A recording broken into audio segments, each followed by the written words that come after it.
మేమందరం కలిసి పార్కుకి వెళ్తున్నాం. ఇంట్లో ఒంటరిగా ఉండి ఏం చేస్తావు? నువ్వు మాతో రా. మీరు వెళ్ళండి, ఆయన వస్తారేమో. ఈ మధ్య మీ ఆయన లేటుగానే వస్తున్నాడుగా, ఏం పర్వాలేదు రా. వస్తే ఓ గంట నీ కోసం వెయిట్ చేస్తాడులే. పదా 7 వచ్చేద్దాం, సరేనా? రా ఆంటీ. పద.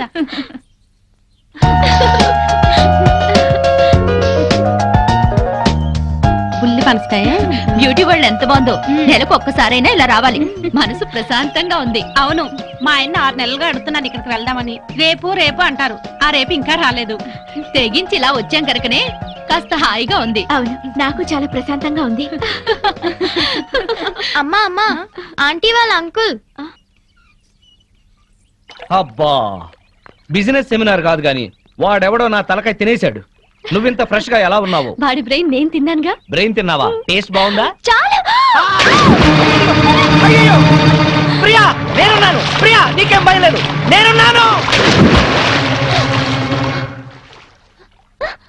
సీను, వా, ప్రియా! Scene, scene.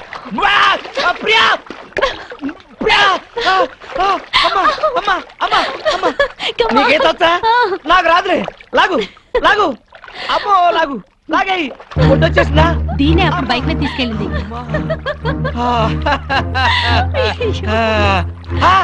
మాధవి, ఇన్నాళ్ళు మేము మీ ఆయన గురించి చెప్పింది ఇప్పుడు నువ్వు కళ్ళారా చూసావు కదా.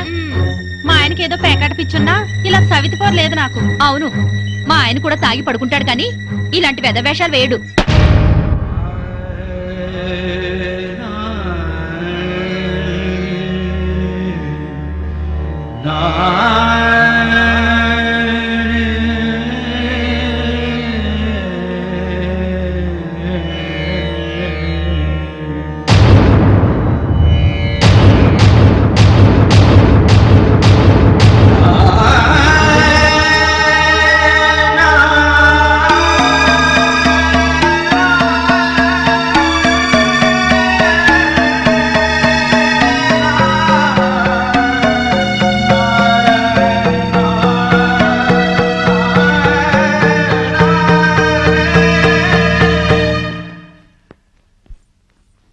అదేంటి బ్యాగ్ తీసుకుని ఎక్కడికి వెళ్తున్నావు? అందరూ చెప్తుంటే ఏమో అనుకున్నాను. సిగ్గు లేకుండా స్విమ్మింగ్ పూల్ లో దాంతో జలకలాడుతున్నారా? ఛీ! అసలు అక్కడ జరిగింది వేరు, నువ్వు ఊహించుకుంటుంది వేరు. ఇంకా సమర్థించుకోకండి. నా కళ్ళారా చూసింది కూడా అబద్ధమేనా? అవును, అసలు అక్కడ ఏం జరిగిందంటే మీరేం చెప్తారో నాకు తెలుసు. పొరపాటున ప్రియ కాలు జారి పడింది. దాన్ని కాపాడేందుకు నేను ఈత రాకపోయినా దూకాను. నేను మునిగిపోతుంటే అదే నన్ను బయటికి తీసుకొచ్చింది అని చెప్తారు, అంతేగా? నువ్వు ఎగతాళిగా మాట్లాడినా అది నిజం. ప్రియ కాల్ జారే పడింది. దానికి కాలు జారే లక్షణం ఉందనే మిమ్మల్ని దూరంగా ఉండమంది. ప్రియ గురించి పిచ్చి పిచ్చిగా మాట్లాడుకో. మాట్లాడతాను, అది మీకేదో మందు పెట్టుంటుంది. ప్రియని అది ఇది అని అమర్యాదగా మాట్లాడుకో. దాన్ని అది అంటే మీకెందుకు అంత ఇది? ఏయ్! ఆగిపోయారే, కొట్టండి. అమ్మా నాన్నల్ని కాదని వచ్చినందుకు బుద్ధొచ్చేలా చేశారు. అవును, నీకోసం మా అమ్మా నాన్న చచ్చారని అబద్ధం చెప్పాను కదా, నన్ను నువ్వు బాగా అర్థం చేసుకున్నావు. మిమ్మల్ని అర్థం చేసుకునే వాళ్ళతోనే ఉండండి. నేను వెళ్తున్నాను. ఎక్కడికి? నా బతుకు నేను బతకడానికి. నేను నీకేం తక్కువ చేశాను? నేనేదైతే కోరుకుని వచ్చానో అదే. మాధవి, ఆఖరిసారిగా చెప్తున్నాను, నీ నిర్ణయం మార్చుకో. నేను ఆఖరిసారిగా చెప్తున్నాను, ఎంత డబ్బిచ్చైనా సరే దాన్ని వదిలించుకోండి. కుదరదు. అయితే మీతో ఉండటం జరగదు. ఆ? చైతి, మాధవి, మాధవి, మాధవి. పెళ్ళాన్ని ఎలా చూసుకోవాలో ఆని చూసి నేర్చుకోమన్నావుగా. ఏంటి, నిన్ను కూడా ఇలా అర్ధరాత్రి తన్ని తరివేమంటావా? పద పద.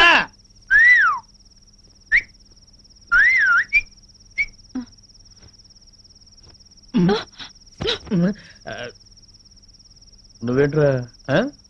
ఇదిగో శ్రీనివాస్, శ్రీనివాస్, శ్రీనివాస్. ఏంటయ్యా, మీ ఆవిడ అలిగి పుట్టింటికి వెళ్ళిందని బాధపడుతున్నావా? వద్దు, అటువంటివి ఏం పెట్టుకోవద్దు. ఆడదానికి అంత పొగురుంటే మగాళ్ళం మనకెంత ఉండాలి?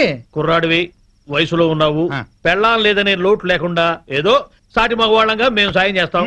ఏం చేస్తారు? అది కాదు, మంచి కుర్ర పిల్లని చూసి సెటప్ చేస్తాం. ఇంతకాలం మీకు తాగుడు ప్యాకే అనుకున్నాను, ఈ బ్రోకరేజింగ్ కూడా ఉందన్నమాట. ఏంటయ్యా, నీ మంచి కోసం చెప్తుంటే మమ్మల్ని బ్రోకర్లు అంటావేంటి? ఏంటండి మంచి?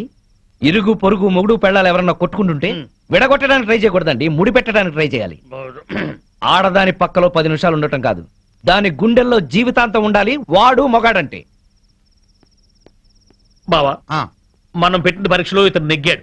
అవును, ఇతను నీతి గల పెళ్ళంపించోడు. ఆ మొగుడు పెళ్ళాలు కలిసి ఉండాలని దీవిద్దాం. శుభం. శుభానికి కుడిచేయి వాడాలి. శుభం. అది కుడిచేయా?